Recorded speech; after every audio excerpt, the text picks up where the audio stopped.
ये कहना कि मैं मोदी हूं और इसलिए मैं पानी से कहता हूं कि रुक जाओ और वो रुक जाएगा। क्या मणिशंकर अय्यर जी ये नहीं मानते कि वो पाकिस्तानी आतंकी थे पहलगाम में? ऐसा कोई सबूत नहीं आया है। क्या पहलगाम के बाद आपको लगता है कि अब बातचीत बंद होनी चाहिए? कोई नहीं मानता है कि हमने कोई सबूत पेश की है कि पाकिस्तान हुकूमत के कारण वो आतंकवाद आए थे। किसका नाम आगे है दुनिया में? पाकिस्तान का। भारत की तरफ कौन देख रहा है? तो कोई दबा है तो भारत दबा है। पाकिस्तान कोई छोटा मोटा मुल्क नहीं है। पाकिस्तान के सामने अमेरिका बेबस, पाकिस्तान के सामने रशिया चाइना बेबस। इंडिया क्या है? इंडिया उसके सामने कुछ नहीं है। नरेंद्र मोदी कुछ नहीं है। नरेंद्र मोदी ने पाकिस्तान के सामने भीख मांगा है। ऑपरेशन सिंदूर की हकीकत अब सामने आ रहे हैं। इस वीडियो को आखिर तक ज़रूर देखिए। अपने राय कमेंट करें, चैनल को सब्सक्राइब करें, वीडियो दूसरों के साथ शेयर करें। हैदराबाद पहुंचे हुए रक्षा मंत्री राजनाथ सिंह, वहां पर इंटेलेक्चुअल मीट में उन्होंने पाकिस्तान को ये कहा है कि जो हमने ट्रीटी बंद की थी, इंडस वाटर ट्रीटी, उन्होंने कहा वो कभी नहीं खुलने वाली, हम पानी पाकिस्तान को कभी नहीं देने वाले। उन्होंने ये साफ साफ कहा है कि इंडस वाटर ट्रीटी बंद करके हमने संदेश देने की कोशिश की है कि जिनकी आंखों का पानी मर गया है उनको पानी नहीं मिल सकता भारत से। आपको याद होगा इसके पहले प्रधानमंत्री नरेंद्र मोदी ने भी ये कहा है कि खून और पानी एक साथ नहीं बह सकते। तो अब तुरंत अभी राजनाथ सिंह की तरफ से कही हुई ये बात कि जिसकी आंख का पानी मर गया है उसको पानी भारत नहीं देगा, आप कैसे देखते हैं? एक तो उनकी आंख के पानी ख़त्म नहीं हुआ है और इसको समझना बहुत ही ज़रूरी है।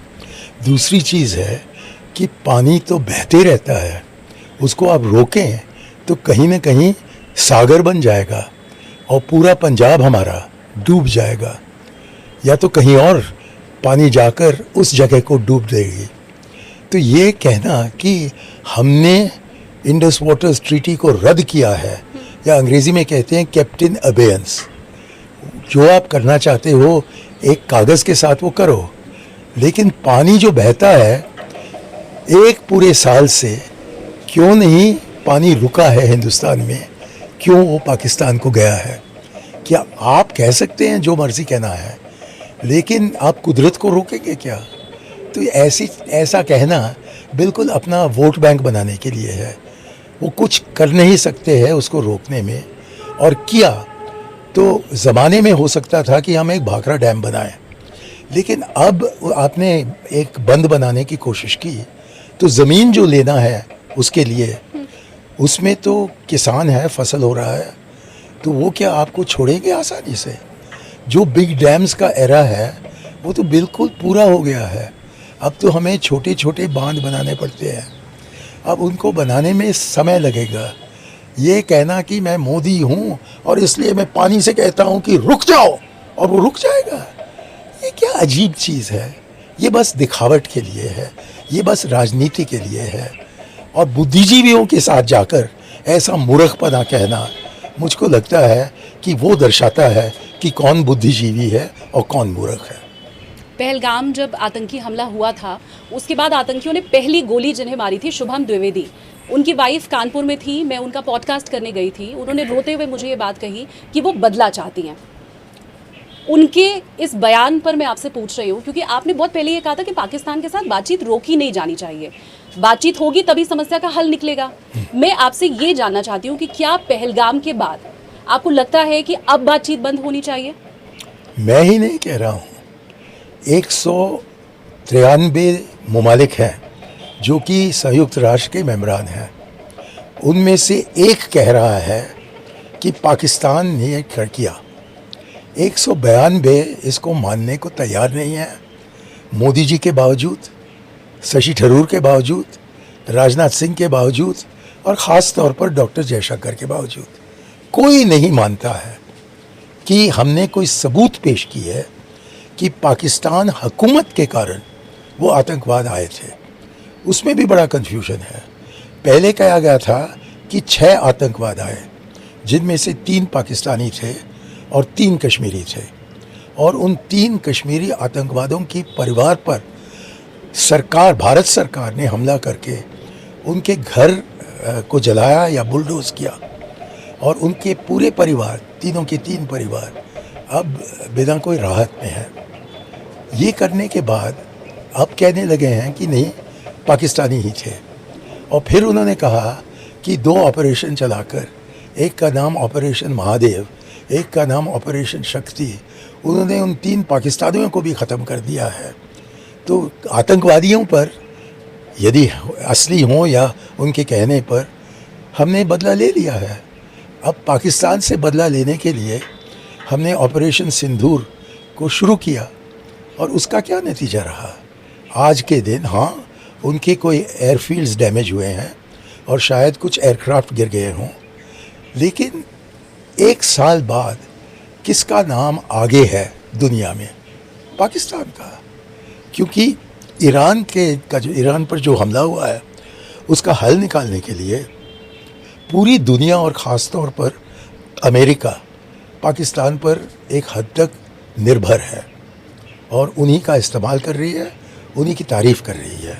और वहीं जो एक मीटिंग हुई वो भी इस्लामाबाद में ही हुई और वो तैयार हैं इस्लामाबाद में कि आप दोबारा मिलना चाहते हो तो हम जो फैसिलिटीज़ चाहिए उनको हम उपलब्ध करेंगे।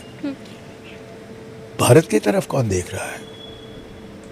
और यदि हम पर इतना अपराध हुआ हो कि दुनिया भर को चौंक उठना चाहिए, तो तब हमारी कूटनीति विफल रही है। तो हाँ, बदला ले लो। हालांकि गांधी जी ने हमें सिखाया कि बदला नहीं लेना चाहिए, कि दूसरे को समझाना चाहिए। अब दूसरे से आप मिलोगे ही नहीं तो कैसे समझाओगे?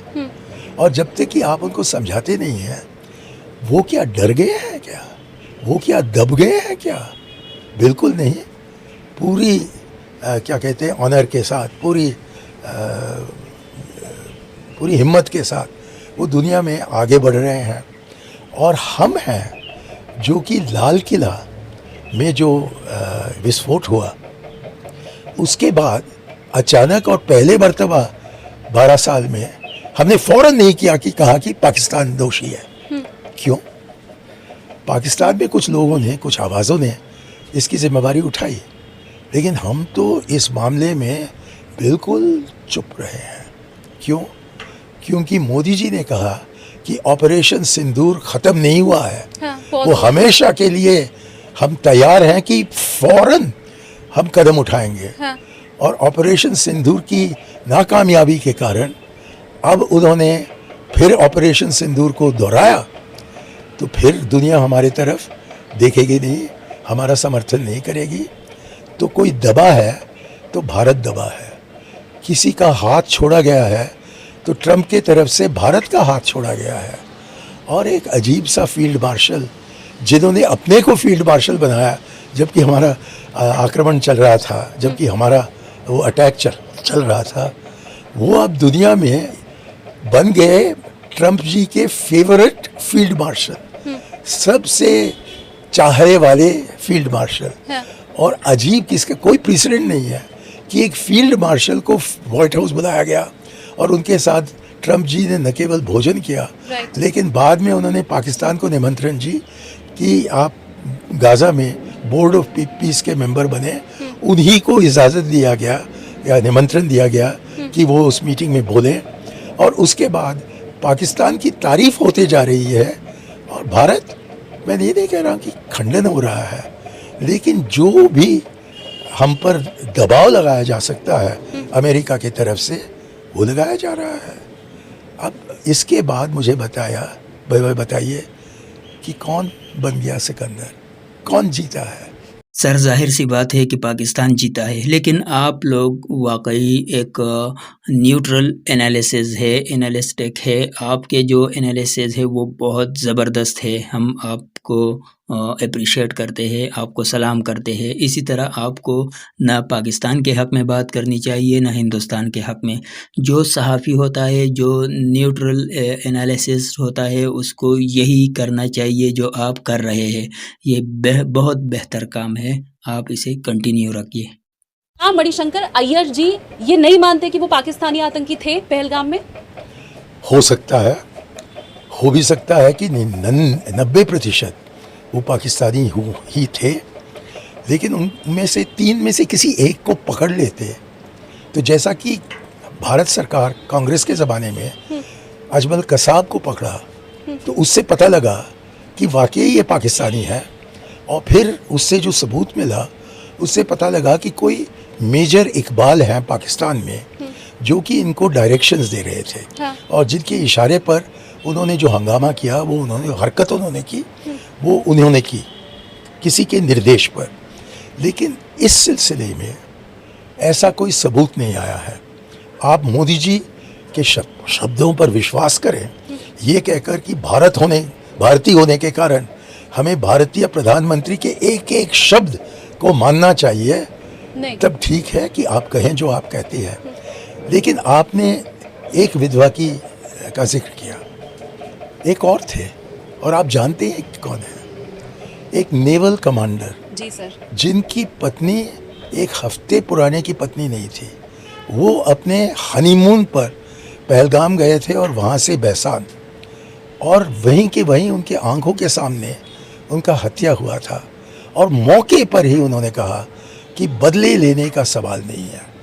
तो इस तरीके से सिलेक्टिवली ये बताना मुझे कि एक औरत ने ये कहा और कि बाकी 25 ने नहीं क्या कहा मैं नहीं जानता, मुझको आप ये खबर दे सकती है या ये इल्म दे सकती है।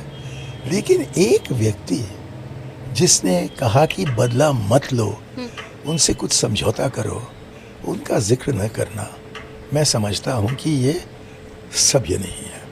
इसी इंटेलेक्चुअल मीट में एक बात और रक्षा मंत्री राजनाथ सिंह जी की तरफ से कही गई है। उन्होंने ये कहा है कि हमने धारा 370 कश्मीर से खत्म किया। कांग्रेस हमेशा ये कहती थी कि कश्मीर से 370 खत्म नहीं किया जा सकता। हमने न सिर्फ ये ऐतिहासिक काम किया है, बल्कि अब कश्मीर के अंदर विकास भी हो रहा है, अब कश्मीर के अंदर बच्चे खेल भी रहे हैं। इन सारी बातों का जिक्र अभी जब मैं आपसे बात कर रही हूँ उसके कुछ घंटे पहले रक्षा मंत्री राजनाथ सिंह जी की तरफ से कहा गया, बाकायदा कांग्रेस का नाम लेके। तो धारा 370 खत्म करना कश्मीर से, इसे आप बड़ा कदम बीजेपी का मानते हैं? एक तो मैं इसको बड़ा कदम नहीं मानता हूँ, क्योंकि जो कॉन्स्टिट्यूशन में बताया गया है किसी प्रावधान को ख़त्म करने का, वो प्रोसीजर अपनाया नहीं गया था। इट हैज़ बीन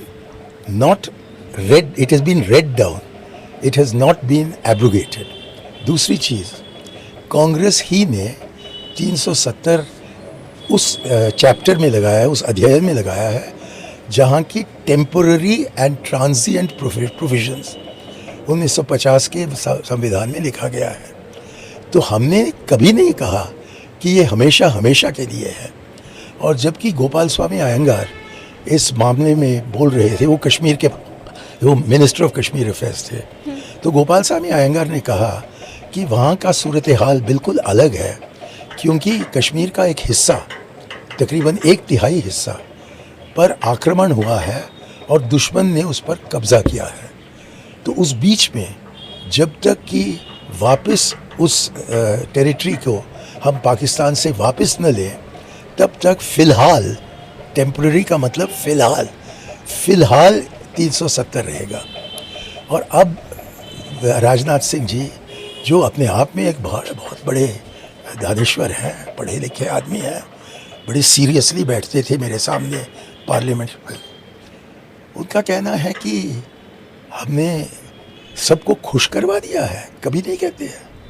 वो जानते हैं कि जो तनाव लगा हुआ है कश्मीर में, आप उमर अब्दुल्ला की बात सुनिएगा, वो बार बार कहते हैं कि हमसे जो स्टेटहुड छीना गया था, जब तक कि वो लौटा नहीं जाता है, जबकि हमारी इज्जत आप हमको लौटाते नहीं हो, तब तक हम खामोशी में नहीं रहेंगे, तब तक हम अपने हक के लिए लड़ेंगे।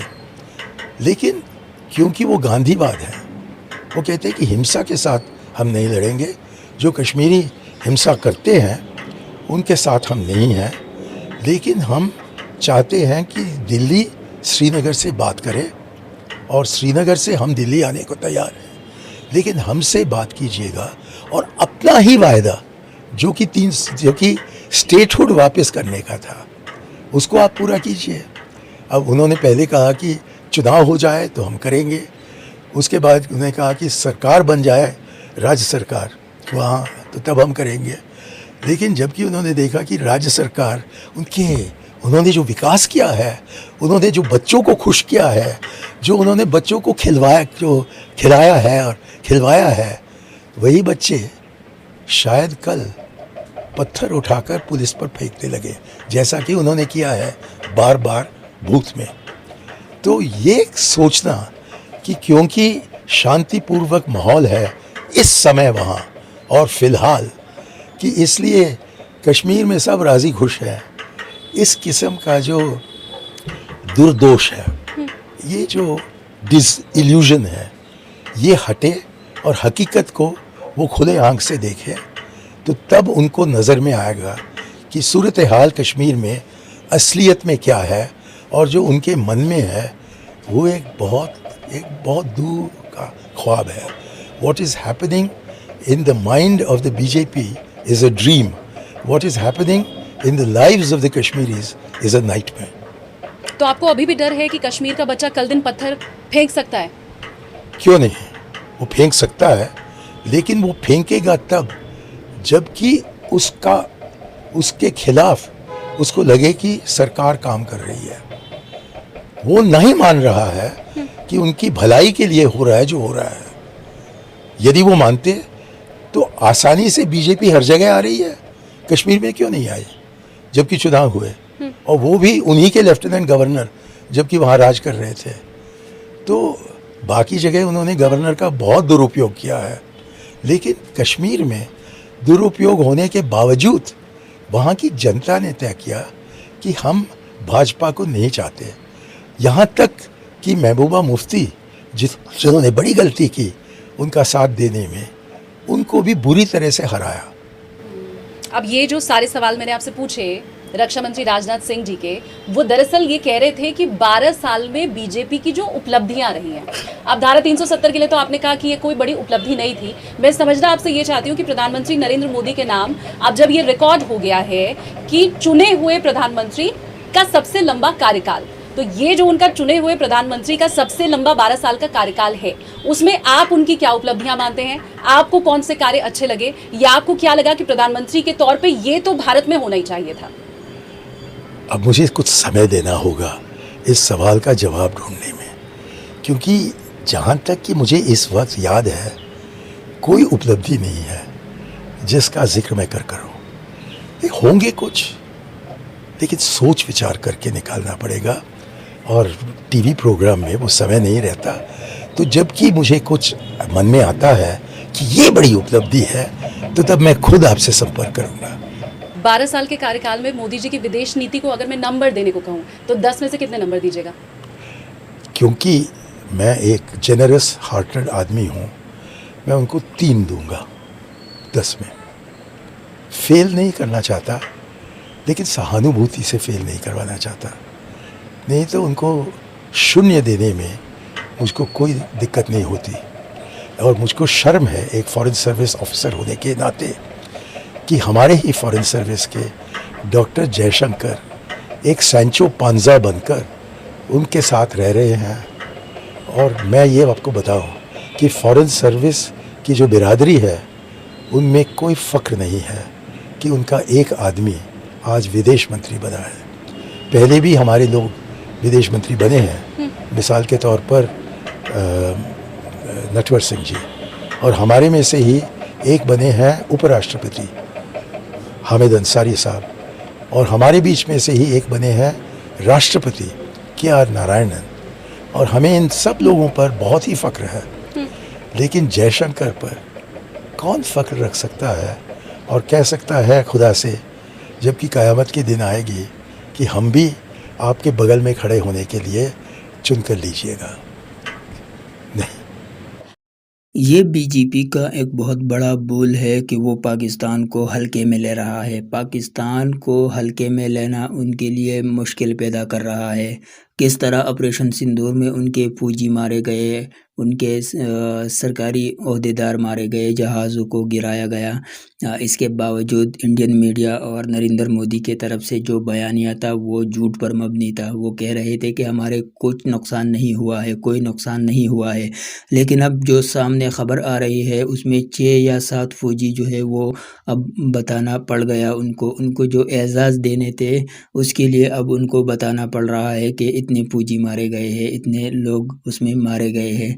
ये तो वो है जिसको वो एजाज़ देना चाहते हैं, इसके अलावा बहुत होंगे, वो भी आगे 1-2 साल में पता चल जाएगा। हो सकता है कि प्रेसिडेंट ट्रंप ने जो कहा कि इतने जहाज़ गिरे हैं, 11 गिरे हैं, तो हो सकता है कि आगे वो फिर इस पर भी बात करे कि इतने जहाज़ वाकई गिरे हैं।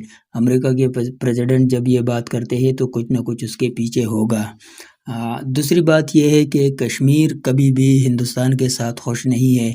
कश्मीर में कुछ लोग ऐसे हैं कि वो एक अलग कश्मीर, एक अलग रियासत चाहते हैं, लेकिन अक्सरियत जो है वो पाकिस्तान के साथ इंज़िमाम चाहते हैं। वो चाहते हैं कि हम पाकिस्तान के साथ जुड़ जाए, हम पाकिस्तानी हैं, कश्मीर पाकिस्तान का हिस्सा है।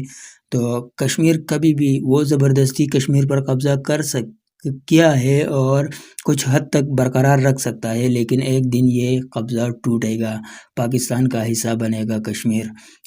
इनका ये दावा कि पाकिस्तान से हम कश्मीर लेंगे, ये इनका ख्वाब है और ये अधूरा ही रहेगा। ख्वाब देखने में कोई पाबंदी नहीं है। नरेंद्र मोदी अपने अवाम को मीडिया के ज़रिए ख्वाब दिखाते रहते हैं, तो दिखाते रहे, इससे हमारा कोई मसला नहीं है, हमें कोई प्रॉब्लम नहीं है। लेकिन हकीकत में अगर आप इस साइट पे देखेंगे तो फिर ऑपरेशन सिंदूर को याद करो, 2019 में जो एक छोटा सा झड़प हुआ था उसको याद करो, वही हशर होगा, आगे इससे भी बदतर होगा। अब हमने अपने आप को मजबूत किया है, आगे इससे बहुत ख़तरनाक हशर हो सकता है इंडिया का। तो आप लोगों का इस बारे में क्या राय है, हमें अपने राय कमेंट सेक्शन में दें। हम आपके राय पढ़ते हैं, उससे सीखने की कोशिश करते हैं। चैनल को सब्सक्राइब नहीं किया तो सब्सक्राइब करें, बेल आइकन दबाना मत भूलिए। हम आपका शुक्रगुजार हैं।